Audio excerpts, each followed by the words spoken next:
How's it going, everyone? I am ND Sean 45, and this is the Two Irish Brothers Show. Now, unfortunately, Ben could not be here for this because he had some other things that he had to do. So I'm flying solo on this one, but he did give me his blessing to go ahead and do so. Now, first off, I literally just walked back in the door home about 10 minutes ago from Milwaukee, Wisconsin, which is where I was at last night. Some of you might have seen the brief live stream that I did. Well, actually, I did a couple of them, but I was at a Kenny Chesney concert in Milwaukee last night.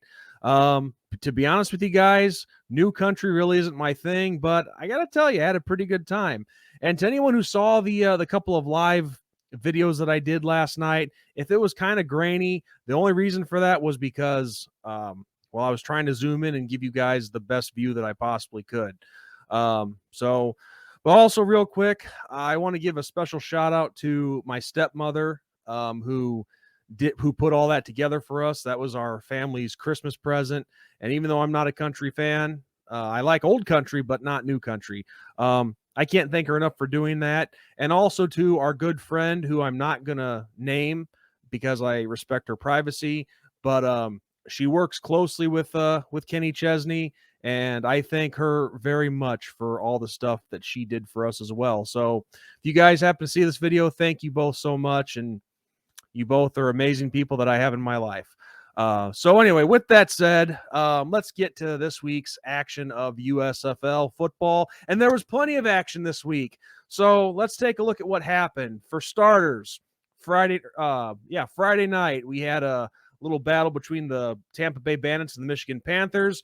Tampa Bay came away with that one 27-20. The Saturday game between the Generals and the Breakers, the New Jersey Generals won that one 27-17. And today on Sunday, the Birmingham Stallions beat the Philadelphia Stars 30-17. And the last game of the day, which was a heartbreaker for me, the Pittsburgh Maulers beat my Houston Gamblers on a last-second touchdown by the final score of 21-20.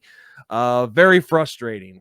And also, let me just say this to everybody on the Houston Gamblers Facebook page who are basically being a bunch of crybabies and saying like, I'm leaving this team. I'm no longer going to cheer for them. I hope the team folds. I hope this league folds, blah, blah, blah, blah, blah.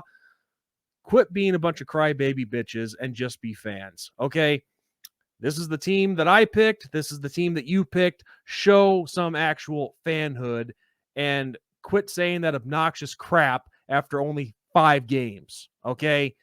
You got to face it. Your teams are going to lose. They're not always going to win or have winning seasons. So stop the crybaby bitching. And, to the guy named Chris, who looks like Donkey Lips from the Nickelodeon show, Salute Your Shorts. I at least have the hair to comb over. So, I could say a lot of things about you. I could put your picture up, but I'm not going to do that. But, you're an idiot and just get out of the fan base. But it's okay to be angry, though. It's okay to be angry. This was a frustrating one like the last 3 weeks have been. But I'll get to that in a second. So far this has been the story of the league. A lot of exciting close matchups. Maybe not so much this week with the Stallions and the Stars or the Generals and the Breakers, but again, it's been fun to watch. And all I know is some races here in the North and South divisions are really starting to heat up. The Generals improved to 4-1, and right behind them is the Philadelphia Stars. But I got to tell you, the Panthers at now 1-4, and the Maulers now at 1-4. They still have a chance to creep up into that number 2 spot for the playoffs. So it's going to be an interesting second half of the season as we head down the stretch here. So the second spot's still wide open, but I still think the Generals are they're gonna win that division and get the top spot in the playoffs. Now, as far as the South is concerned, the Stallions, they remain undefeated at 5-0, and it's a battle for that second spot as well, as we have both the Breakers and the Bandits are both 3-2, so that spot's still up for grabs. As much as I want to say the Gamblers have a shot, I don't know. There's still 5 games yet to play, but it's not looking good. Really not. So I guess if I had to give a halfway season prediction on what I think the playoffs are going to look like, Generals are definitely going to be number 1 in the North Division. And the way the Stars are playing, I'm going to have to stick with them at number 2. So I think that's what the North Division is going to look like. The South Division for the playoffs, Stallions definitely have the number 1 seed or the number 1 spot in that division. Oh boy, this is a tough one. The 3-2 Breakers and the 3-2 Bandits. Now Kyle Sloter, he's come on well. Jordan Teamu, he's been pretty consistent, not like what we saw him as he was in the XFL a couple years ago. But right now, I'm gonna have to give my edge to the Bandits. I think they have just a few more weapons. So I think at this point in the season, Stallions number 1, Bandits number 2 for the South Division in the semifinals. So a lot of good football so far, and I think a lot more football is on the horizon here as we come down the stretch. So another great week of action from the USFL. A lot of battles in these games, and I got to get back and talk about my Gamblers for a second. It seems like the last 3 weeks they've been trying to lose. I mean, they've had these games won, and I don't know what happens in the fourth quarter, but they just seem to let it slip away. I don't know if they're getting tired, if it's coaching, I don't know. But it's like we are trying to give games away. It's like we're going to the Goodwill and just giving stuff away. That has to change. You're not going to win football games if you don't have the consistency. I mean, but I think what's really hurting this Gambler football team is the defense has been playing great. I mean, yes, they gave up that heartbreaking touchdown at the end. They kind of, I don't really want to say they fell apart, but you have to have the offense to go along with your defense, and the offense just has not been there. I mean, the offense is the prime example of inconsistency. And, Clayton Thorson, he leads the league in touchdowns last I saw. Maybe that's changed. I don't know. I haven't seen updated stats yet. But he threw another pick today. There was another missed field goal. But all I know is Clayton Thorson, he has got to start stepping his game up and finding some consistency, because so far he has not really been the answer for us at quarterback. Same with Kevin Sumlin as head coach. The consistency is not there, and you can't just put everything on your defense. You have to be putting up points to give your defense a chance, and our offense just is not doing it. I mean, that's basic football 101. I mean, and like I said earlier in this video at the start, after the Kenny Chesney stuff anyway, it's okay for the fans to be angry, but I will say this on a quick note. I love seeing it that so many people are showing emotion, even though it's been negative for us in the Gambler fan base, because that means we're starting to get into this league and give a crap about this league. And so far, I love seeing that emotion. I'd rather have it be good for Gambler Nation, but still, though, the emotion is there, and I'm loving that. But like I said, it's okay to be angry. It's okay to be frustrated. But like I said earlier, to just say that you're going to leave the fan base and quit after 5 games into the first year of a new league, give me a break. I mean, come on. If we did that with all our teams, and we'd have nobody to cheer for. And you can't be just doing team hopping and going from one team to another. That's bullshit. That's a crap thing to do. Pick a team and stick with it, because that's what a true fan is. But yeah, so I guess with that said, my players of the week. And I don't do one for every team. I just do the players that stand out. And these are the players that I have this week that stand out to me for my USFL players of the week.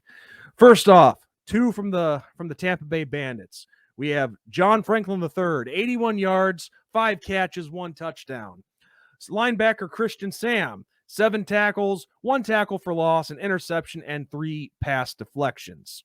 From the New Jersey Generals, we have Darius Victor, 17 carries, 95 yards, 1 touchdown.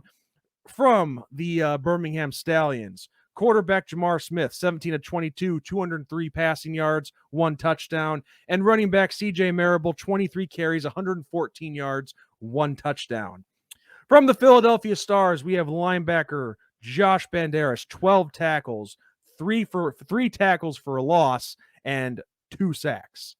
Unbelievable performance on defense out of him.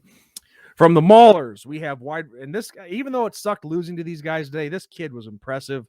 Wide receiver Bailey Gathier, 8 catches, 108 yards, 2 touchdowns, plus the game winner. And from my Houston Gamblers, I got to go with Isaiah Zuber, 3 catches, 72 yards, and 1 touchdown. So even in a losing effort, he shined. So those are my players of the week.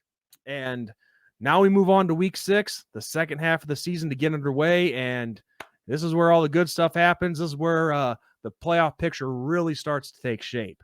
So anyway, with that said, that completes our report for USFL week 5.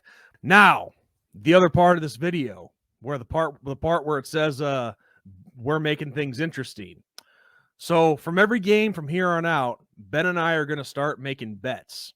Not for money, but for I guess for pride, if you want to call it that, for saving face or whatever term you guys want to use. So here's how things are going to work. For these last 5 weeks, and we'll probably do this for the playoffs as well. But when the Gamblers and the Stallions play their rematch in the regular season, that'll be a little bit different. But for every week from here on out, Ben and I are going to start each week with a coin flip. Now, we're gonna make picks on all 4 games.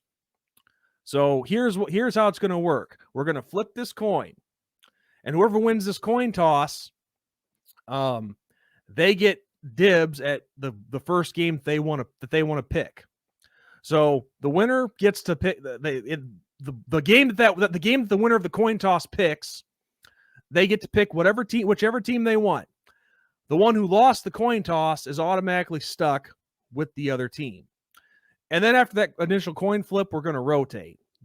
Since let's say I win the coin flip, and I pick the winner of whatever game.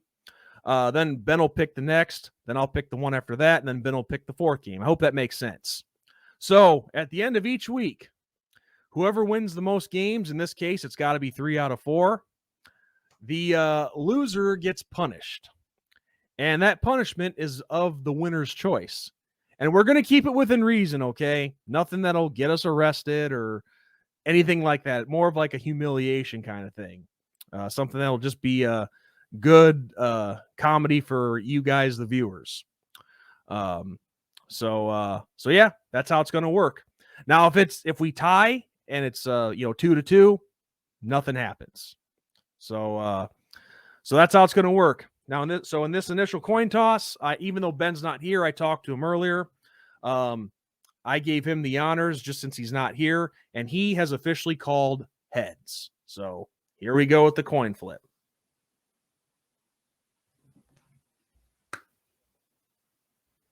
And it is heads. So Ben will get to pick the first game and pick the team that he wants to win, and then we will rotate it. Now, even though Ben's not here, we will we'll probably post a little video with Ben's picks and the results and so on. So yeah, that's how it's going to work. Should be a lot of fun. Should be funny. Hopefully we have some 3 out of 4 winners here so we can make this happen. So with that said, everyone, that's all I have for you.